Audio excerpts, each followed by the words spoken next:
運輸署啲收費就係咁啦，個價目表一目了然。其實我哋已經預備好晒所有文件㗎啦，最後有一關係過唔到，就係嗰張。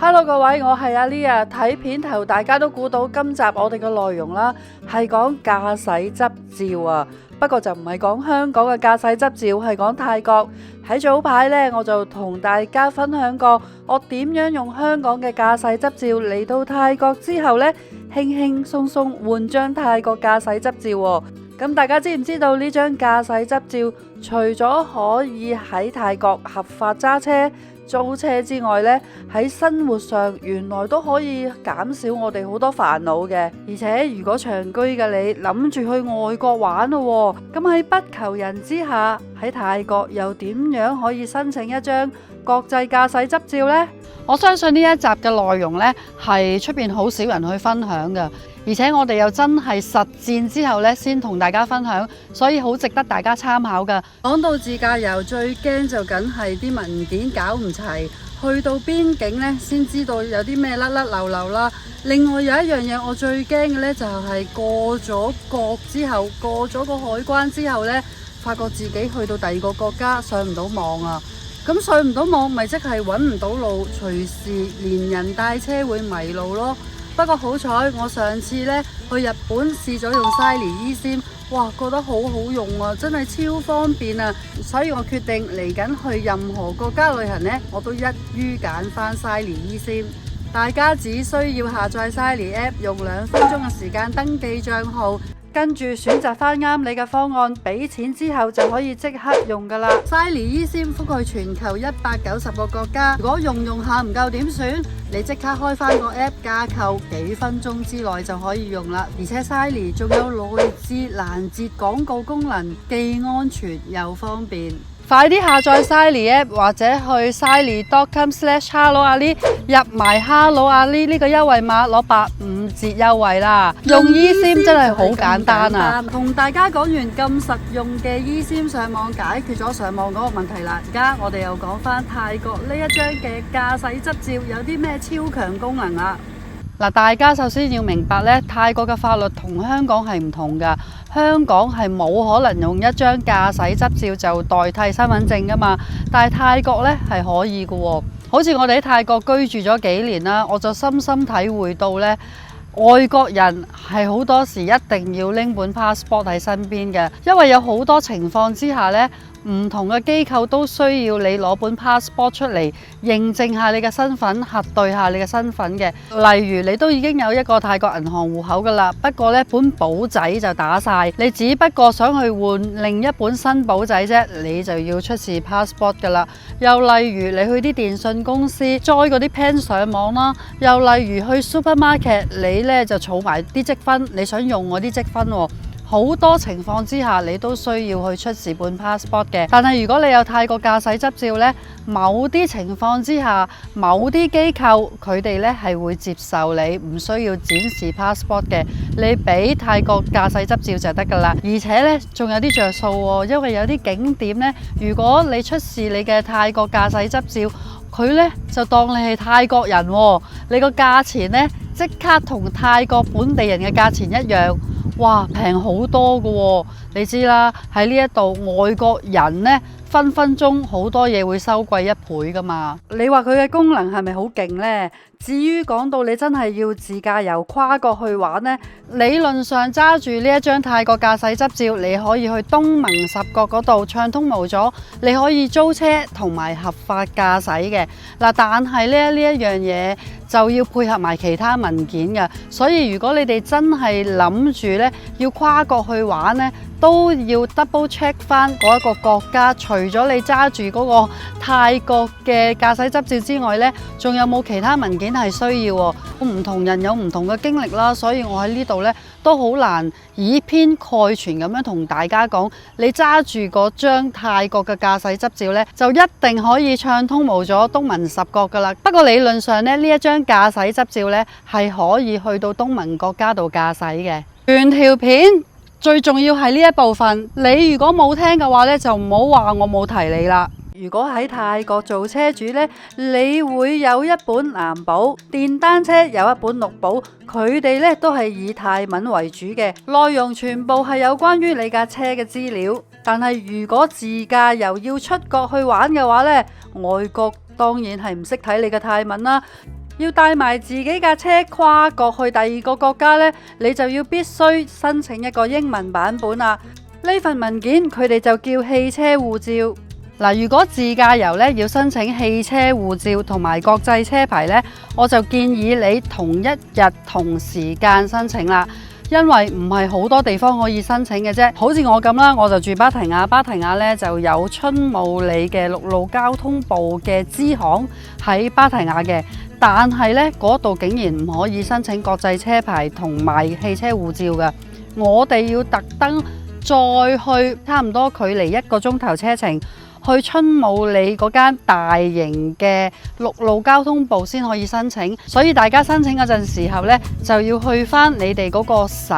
嘅陸路交通部問清楚邊一度可以申請啦。至於我去邊度申請，我亦都會將個地址同埋連結擺喺我嘅資訊欄嘅。嗱，接住落嚟呢個部分係非常之緊要嘅，因為我會一步一步咁講明申請汽車護照同埋國際駕駛執照嘅流程。申請國際駕駛執照係需要有住址證明嘅，所以我哋首先呢就要去移民局申請咗住址證明先。申請喺泰國嘅住址證明文件好簡單，帶護照，帶埋相關簽證嘅影印本，同埋2張普通嘅證件相。最複雜嘅呢，就係要完成 TM30嘅報告程序，你要有 TM30嘅收據，集齊呢3樣嘢就可以申請噶啦。不過 TM30嘅程序比較繁複，我唔喺呢度重複啦，大家去資訊欄揾翻我條片睇啦。我哋只需要俾300匹，上晝交資料，下晝就可以拎住紙證明啦。第二步就係要預備你嘅靚仔證件相啦，一定要係4×6cm 藍色底。去到申請國際車牌嗰度呢，其實我哋已經預備好晒所有文件噶啦。最後有一關係過唔到，就係嗰張證件相，因為我哋嗰張相呢，就係做咗光面嘅證件相嘅，佢哋攞個印去試下吸落去呢，然後攞手指一捽就捽得甩個印呢，就變咗係唔食咯，係嘛？即係個印唔食落張相度啊，同埋佢要求嘅即時要食落張相度。其實我哋諗住佢嘅陸路交通部附近會有相啦，或者影印噶嘛，但係佢哋竟然話冇咯，所以而家我哋要即刻揸車，就距離12分鐘到啦，就揾間影證件相嘅公司。咁呢一度呢，中午呢食飯就係食12點到1點嘅，咁所以我哋去影相嗰陣時呢，就順便簡單食埋個中午。150匹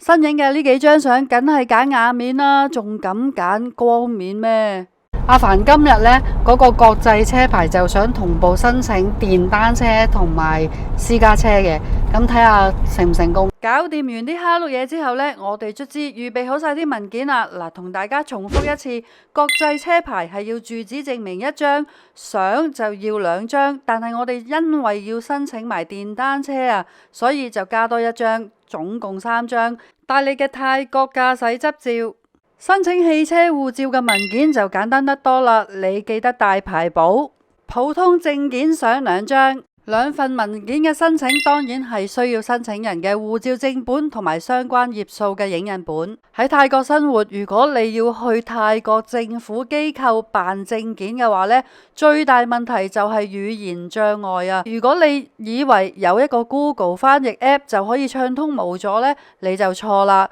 因為唔同國家對於證件嘅名稱同埋叫法都唔同嘅，所以我哋呢一定要做足功夫。如果你唔想碰釘嘅話呢，你就跟我 cap 低畫面呢4樣嘢，呢4樣嘢呢就代表唔同嘅文件申請。去到陸路交通部嘅詢問處，你第一件事就話俾佢聽，你要申請國際車牌同埋汽車護照，之後佢哋呢就會俾張籌你先至開始呢一日申請嘅程序。我哋決定申請汽車護照先。